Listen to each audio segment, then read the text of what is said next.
Good morning, everybody, and welcome to the council meeting for what's today, Wednesday, March the 29th. And the first item, as always, is a call to order, and please stand for the national anthem.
Thank you very much. The second item is public forum. I don't believe we have anybody registered for that.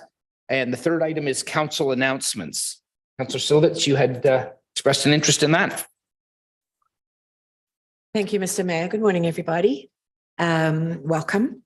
I just wanted to extend a congratulatory message to Richmond Hill's own Angela James and the 416 women's hockey team for their amazing win of the Isabel Cup. This is the first time this has happened, and hopefully it definitely will not be the last. And I think that this team of incredible women have got a remarkable future. So congrats to Angela and congrats to all the ladies. We are very, very proud of you. Thank you. Thank you so much. Regional Local Councillor DePaulo. Thank you, Mr. Mayor. I just want to take the opportunity to extend congratulations to Michael Parsa, our Richmond Hill provincial representative, MPP for Aurora Oak Ridge, Richmond Hill, and being named Minister of Children and Family Services. Thank you so much. Anybody else? Yep, Regional Local Councillor Deputy Mayor Chan. Thank you, Mayor West. I'm happy to share with my colleagues and staff that actual members of the community, for this term 2022-26, the York Region Human Services Planning Board, in which I'm honored to be one of the two co-chairs, and it's for the first time that, as I understand it, that holding the first board meeting right here in committee room next to the council chamber, where we have an opportunity for this city to showcase, facility. The great facilities we have, and with great feedback in terms of the venue from a number of the leaders, including from the police and education school board, and a good number of community organizations serving from children, youth, and to seniors. So I just want to say that publicly, thank you for all the staff help out, particularly from IT, information technology, facilities management. And even in the foyer in the lobby, the security guard was very helpful, guiding people towards the first floor. So I think that's a really satisfying experience, and I hope that helps to put Richmond Hill on the map for future, region-wide activities. Thank you. Okay, thank you very much. Anybody else? I've got a couple of things here. Let's see here. So I do want to also give a shout out to Angela James and the Toronto Six hockey team. When we announced, I guess, a committee of the whole that they were in the finals, and they're not in the finals anymore. They are champions. So congratulations to them in bringing the Isabel Cup home. That's a great thing for Toronto hockey. Maybe the Leafs will be next. Sorry, I wasn't going to say that, but I couldn't help myself. Anyway, but no, congratulations though, because I think, women's hockey has come a long way, and it really is a great event, and it's very entertaining to watch, and it's really fantastic to see, kind of Canada's game being represented across gender lines, and I think that's really fantastic. So, and good luck to that league, because I think there's expansion, hopefully in the future for the league for other Canadian teams. I would like to just remind people on Saturday, I will be having the Maple Syrup Festival at Richmond Green from 10 to 6. We hope to see everybody there. Things are coming together quite nicely. We have lots and lots of events planned and community kind of focused things to do for everybody. So hopefully we can join us for a sweet treat. I also wanted to just give out a shout out to Sean Cisterna, who is the filmmaker that put on a film called The Long Rider that we were pleased to see at the Richmond Hill Center for the Performing Arts this week. I've seen Sean's progress as a filmmaker since Kiss and Cry, which was also one of his earlier movies that was shown at the Richmond Hill Center for the Performing Arts. It was really good. From the Vine, which was, I think, his next project, was even better. And this Long Rider was a just incredibly riveting story of a gentleman who rode horses all the way from Calgary all the way to Brazil. And it took us through the adventure that happened to this gentleman over several years. And Sean did a great job in his part in making that film. So anyway, I'd like to just give a shout out to him. It seems that there's a theme lately in the council announcements that is all about celebrating local, and that would certainly be in that category. So without any further ado, we will get into the agenda. So do we have any introduction of emergency or time-sensitive matters? Seeing none, Mr. Clerk. Next item is adoption of the agenda. Looking for a motion. Councillor Thompson, Councillor Silovitz, all those in favor? Opposed? That carries unanimously. Disclosures of pecuniary interest or the general nature thereof. Seeing none, Mr. Clerk. We have adoption of the previous council minutes, held a council meeting on March the 8th and a special council meeting held on March the 21st. We could do those as a set. Regional Local Councillor Deputy Mayor Chan, seconder. Councillor Tree, all those in favor? Opposed? That carries unanimously. Okay, so we have an agenda before us. It is possible, because we have no delegations or presentations, we could adopt everything on consent except for the member motion 14.1. But on the other hand, we could separate anything that council wishes to separate. Regional Local Councillor Deputy Mayor Chan. Thank you, Mr. Mayor. I would like to pull item number 12.1.3 regarding the Regional Diversity, Equity and Inclusion DI strategy and action plan after I get some feedback from the community. Thank you. Okay, which one is that? Which number? 12.1.3. I'm sorry, 13. Okay, great, got it. Become a that's lucky fine. number now. Okay. Thank you. Anything else separated for discussion? Okay, I need somebody to move the remainder of the items then. Councillor Davidson, Councillor Liu, all those in favor? Opposed? That carries. Okay, so just to be clear, we're going to pull for discussion the diversity, equity, inclusion strategy, which we'll do in a minute, and also the member motion by Councillor Chan at 14.1. So, okay. Do we take a vote on that? Okay, good. Thank you. Yeah. Okay. All right, so public hearings, we have none. Presentations, we have none. Delegations, we have none. So we'll move on then to 13.1.3. Regional Local Councillor Chan. Thank you, Mr. Mayor. Last week at the Committee of the Whole, and it's great that my recollection is the committee actually adopted to recommend this DEI strategy to council for final approval. Within the week, I have an opportunity to, I guess not formal, but to hear feedback from a committee in which I serve. And it's something certainly very positive because it touches on cultivating a attitudinal change among our staff in terms of services we'll be delivering. And also it's certain signal that corporate priority they place on this is really evidence in a number of particular in the report itself. So I want to, first of all, express the appreciation, not only myself, from people whom I have opportunity to hear back from. They are not committee influencers, as it's suggested here. They're just the people who are living in the committee for quite a while. So they feel very positive about this.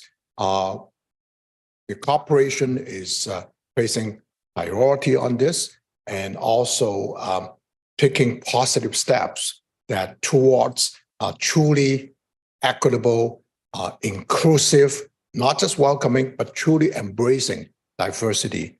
And this is what really inclusion, in my view, and some of the people I talk to think. So the attitudinal change towards it probably take a long time. It's not behavior. It's not from one day or two. So specifically, then the kind of feedback I got is that would that be an opportunity? Right now, the plan is, when adopted, would be having a diversity, equity, inclusivity task force, or called community engagement at a year 2. And then the corporate vision and framework for Indigenous relations is in year 3. And they're wondering, well, it's a good thing too, as you mentioned, for a vision for the whole corporation and council is in progress. I guess the reaction feedback I got back is that could it be expedited? In particularly, some committee members saying that, well, we have been really hoping there'll be an opportunity to really provide our input and get engaged earlier, perhaps in year 1 rather than year 2, and to the extent that when the corporate and council vision can be flesh out and get adopted maybe earlier on. So I'll be happy to move for the recommendation, which is to have the strategy and action plan be approved. However, Mr. Mayor, through you, could I direct a question, whether it's to city manager, whether some of the feedback I'm hearing in terms of the positive things, which is good, but also in terms of the action plan to the extent it can be expedited on the 2 areas I mentioned. Through you, Mr. Chair. Through you, Mr. Chair. Just having received approval from council on this plan, hopefully today, in the discussion that we've had at the education workshop, et cetera, one of our first next steps is to meet internally to review that action plan and get ourselves organized. As council is aware, we have a contract staff that was approved as part of the operating budget that has a July 1st start date. So we're going to review all of the recommendations in that report and look at that action plan in depth to determine what are those quick wins that we can get and how can we get started. I mean, one of the first things we'll do is looking at spreading this across the corporation, right, to ensure we're all looking at this through the same lens across every department. So we'll certainly take your comments into consideration, but we have not yet had a chance to meet on the plan itself. That's fair enough. I just thing that I like to bring up here at the public forum, because there are apparently there's no shortage of people who would like to get engaged on make contribution. And some even say, oh, this is a long time coming. So I think collectively and in closing, I want to say certainly is being viewed that as a very positive step that the city and the corporation council is taking. And as I mentioned, people in particular, and I for one included, that personal attitude change. This is something really, really important, that because it's not just something vision you put on the wall and we all feel good about it. It's really going to have lasting changes. So thank you very much, for the answer. City Manager, Mr. Mayor, as I mentioned, I'm pleased to hear that certainly the City Manager take that into consideration. And I'd like to move the recommendation to have the diversity, equity, and inclusion strategy action plan be approved. Thank you. So we'll need a seconder for that. Councillor Silovitz. I will say sorry, Councillor Silovitz, did you want to speak to it? Okay. I agree that this is very important to get done, and we really do need to get on with this. But I think really it's important also to make sure that we do it right. And I appreciate City Manager Jocelyn. I think with anything, the timeline that was laid out is the timeline that we think we can make sure we can do. But I'm hearing that, if we could do it quicker than that, we certainly would. And I think it's important to remember we're not starting from zero. I mean, we are, this is a focus and a refinement and a check-in on the work that we've always been able to do in our community. And I welcome it. I think it's absolutely essential. And I agree with you, Regional Local Councillor and Deputy Mayor Chan, that, this is a long time coming, but, we need to make sure that we're doing it as quickly as we can, but we need to make sure we're doing it right as well. So, okay, so we have that on the floor. All those in favor? And happy to say that carries unanimously. Thank you so much. All right, so moving on, the next and last item that we have is a member motion by Regional Local Councillor Chan, sunset clause as part of the site-specific zoning bylaw amendments. Over to you. Thank you, Mr. Mayor. At last week, I believe March 22nd, March 21st, that council had a special council meeting whereby we collectively, unanimously adopt the Richmond Hill Housing Pledge in response to the requests, not an order, a request from the provincial government.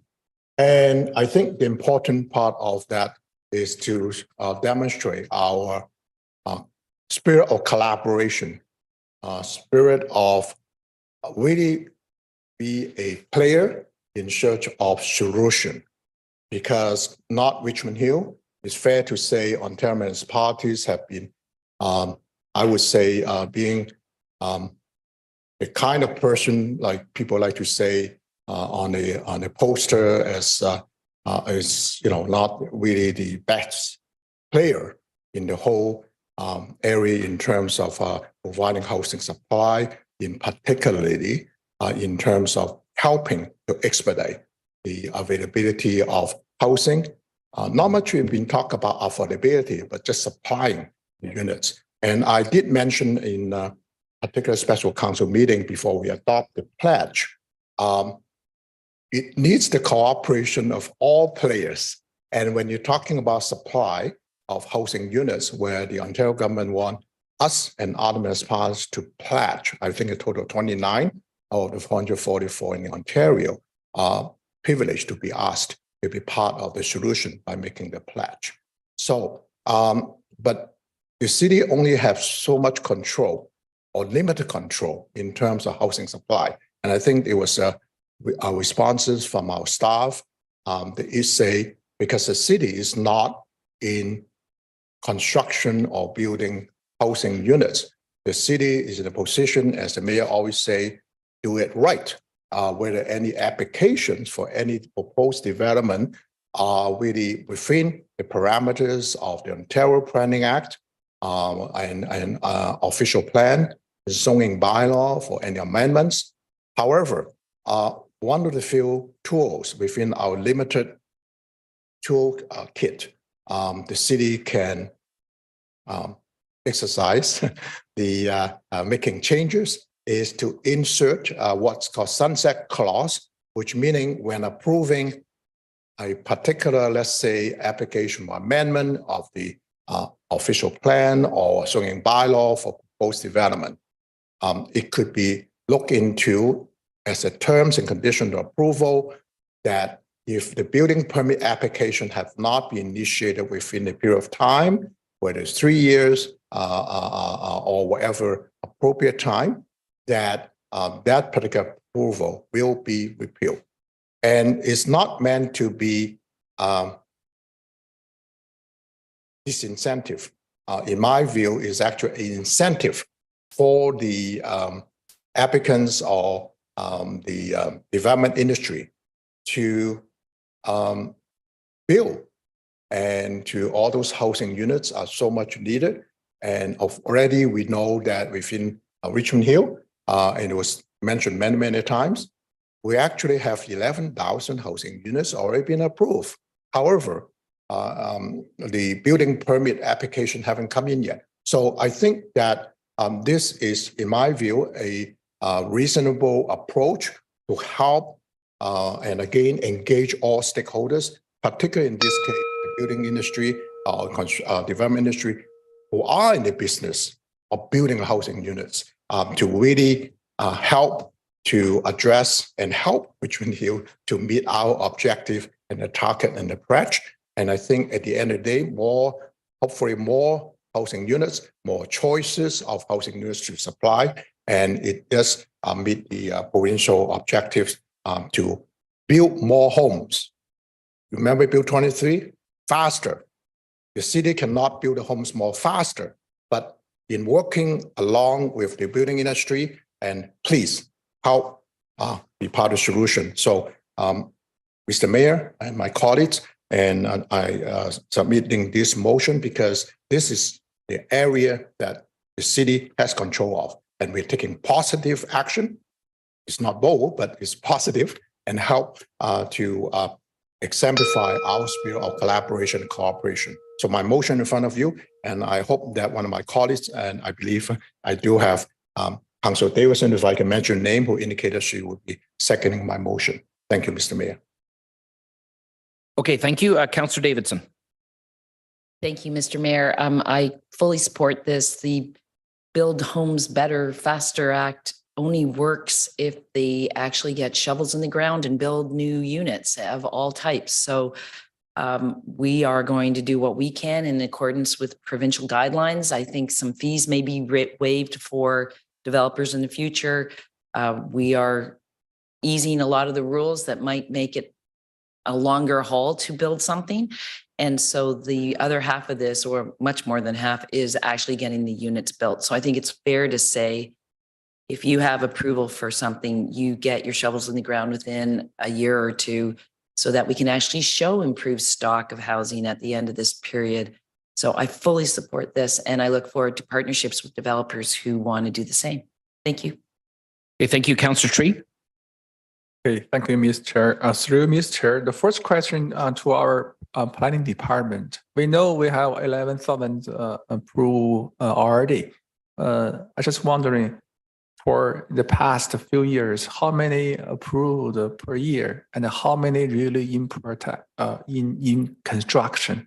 Do we have any tracking systems here? Because when we approved, if there is no progress 3 or 4 years, the city knows that information or not? So this is my first question. Do we have a tracking systems, and also chart regarding past few years approved compared with in production or in building? Thank you, Mr. Mayor. Yes, the city does track, of course, all building permits, and there's a complete breakdown of the types of residential units that are under construction. Those reports are provided to the province annually, and certainly we can advise council of what the current trends are over the past few years. I unfortunately don't have the information in front of me today, but if council wishes, I can pass that on after this meeting. Okay, thank you so much. I do have a second one, but it's not a question. I just want to comment. We all know we have Bill 23 in place for us, and from the entire province, we're trying to boost our constructions to build up more affordable houses. From our city perspective, we are pledged to have around 27,000 housings in place in next few years. In this case, if we prove the land and within 2 or 3 years, no any instructions here, so it might impact our target. So for this motion, I strongly suggest when we city approve the constructions, better we put a clause there within certain years. If there's no any actions from builder, right? So we can take back the land. We're gonna apply for different purpose. That I fully support this motion. Thank you. Okay, thank you. Anybody else? Councillor Thompson? Thank you very much. Through you, the chair, I certainly like to thank Regional and Deputy Mayor Councillor Chan for this motion. As part of the feasibility that we're asking staff to undertake here, I would be very interested in if they could also explore the opportunity to see if the previous 11,000 that have already been approved, if there's an opportunity to start the clock for them as well. So, you know, although I'm sure we're looking at new applications coming on board and that the 11,000 might be grandfathered, you know, for those 11,000 grandfathered, I'd certainly like to see the clock start for them as well. So those would be my comments. Thank you. Okay, thank you. Anybody else? Councillor Silvitz. Thank you, Mr. Chair. Just one question. First of all, thank you, Deputy Mayor Chen. Appreciate this motion. Just one question through you to Commissioner Kwan. Commissioner, by doing this, instituting this this grandfather clause, are your staff able to do that? Does it require any extra manpower? Does it require anything extra that your department needs to do, or will you be able to fluidly do this? Through Mr. Mayor, we'll do it with the current staff complement. Thank you. That's it. Thank you. Okay, anybody else? Okay, I'll just, so no, this is a good motion, and I mean, it makes imminent sense to me, and this has been something that I've been concerned about also for a while, so thank you for bringing this up as a member motion. I do know through the research that I've done up to this point that there are a number of municipalities that are starting to do motions like this. And I also am aware of some of the challenges that I'm starting to understand that they're having in having the complete jurisdiction to do everything that they want to do under this. But I think it's really important that we do this because I think it's you know, it's an important step in the right direction. And I think it's also something that sends a message that you know, we're interested. Frankly, this is a part of Bill 23. It's one of the parts of Bill 23 that I think it is maybe not as well thought out as it should be. I mean, it seems to me that we're being asked as municipalities to streamline our processes and reduce the red tape, which is a good thing. There's absolutely no question about that. But it seems to me, under the circumstances that I know up to this point in my life on council, is that we can rush and rush and rush to do all these approvals and then they don't get built. It seems a little counterintuitive. So I think if nothing else, the general principle that I think we're looking at in this member motion is that if we're going to go and put the item through the process and get the item approved as housing for people to live in, we need to make sure that we're also building it. Well, not we, but the builders are building it. So I think this is really what we need. I mean, if we're going to get out of this housing situation that we're in right now, we're not going to get through it with a whole bunch of paper saying that we've got housing approved when the housing is not actually being built. You cannot live on a piece of paper. So I think this is a good investigation, and I very much look forward to the conversation. And I suspect that some of the complexity that may be involved in the staff report when when the research is being done. But I think we need to be doing that research and we need to be moving in that direction. So I'll certainly support this. Okay, so wrap up. Yes. Oh, sorry, just a second. There is another speaker, sorry, in the second round.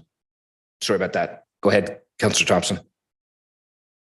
Thank you. Just to add to my earlier comment, and you know, it twigged to my to thought here is that if the feasibility does determine that, you know, we are eligible for putting a clock now to the previous 11,000, then I think we also need to be cognizant of what that would mean to our staff in terms of all of a sudden these applications that could potentially now come forward during that time period, and whatever the time period it is that we decide, whether that be 24 months, 36 months or something. So just want to make sure that we're also preparing for that inevitability if that should occur. So thank you. Okay, thank you. Anybody else on the second round then? Okay, so wrap up. Thank you very much, and thank you all my colleagues' feedback. And I would be remiss if I didn't mention it in my introductory piece. Is that I have consulted with the director of planning how potentially this could be mechanism to do such a thing. Of course, this is not to really predetermine anything, but it's a number of measures. I understand it, and that's for the professional staff to look into the feasibility. It could be repealed in terms of the number of sewage capacity units that have been approved, particularly for high-rises building, which is one. It could be another kind of tools that the city does have under the Planning Act. And also, I'm mindful there's a number of actually really moving forward in terms of review of our processes, including the building permit processes, looking for areas for improvement. So all in all, and as I understand it, that also one of my colleagues is certainly raising a question whether in fact what's the impact on the workload. And as I understand it, certainly that as Commissioner Kwan mentioned, if this council's wish, is the staff would do the very best that they always do to accommodate that. But it's my understanding this could be in itself embraced or within that improvement process review staff are currently doing in the planning department. And that's why in my motion, I leave it open that to have this feasibility report come back in alignment with the timelines when the staff are ready to submit a more wholesome, comprehensive review on the building permit process improvements and other things. So I hope my colleagues would support this unanimously, and it sends a signal that Richmond Hill not only make a pledge, but we are doing something within our control, and we want to be part of the solution. Thank you. Okay, thank you. Anybody else? Okay, so we have a motion in front of us. All those in favor? Opposed? That carries unanimously. Thank you. All right, so at this point, we have an in-camera item to deal with, so we will, okay, we can do bylaws. So we have bylaws 16.1 and 16.2. Councillor Silovitz. Councillor Liu, all those in favor? Yeah, that carries. Carries. Thank you very much. And so now we need a motion to move into closed session. Councillor Davidson, Regional Local Councillor Chan, all those in favor? Okay, oh, that carries. Mr. Clerk. Thank you. If you would allow me, Mr. Mayor, just for transparency's sake, to read that motion out. Absolutely. Thank you. That council move into closed session to consider matters relating to the appointment of an integrity commissioner pursuant to sections 239(2)(b), I, and K of the Municipal Act as follows. I, personal matters about an identifiable individual, including municipal or local board employees, trade secret or scientific, technical, commercial, financial, or labor relations information supplied in confidence to the municipality or local board, which, if disclosed, could reasonably be expected to prejudice significantly the competitive position or interfere significantly with the contractual or other negotiations of a person, group of persons, or organization, and a position, plan, procedure, criteria, or instruction to be applied to any negotiations carried on or to be carried on by or on behalf of the municipality or local board. Okay, thank you. All right, so we'll be back.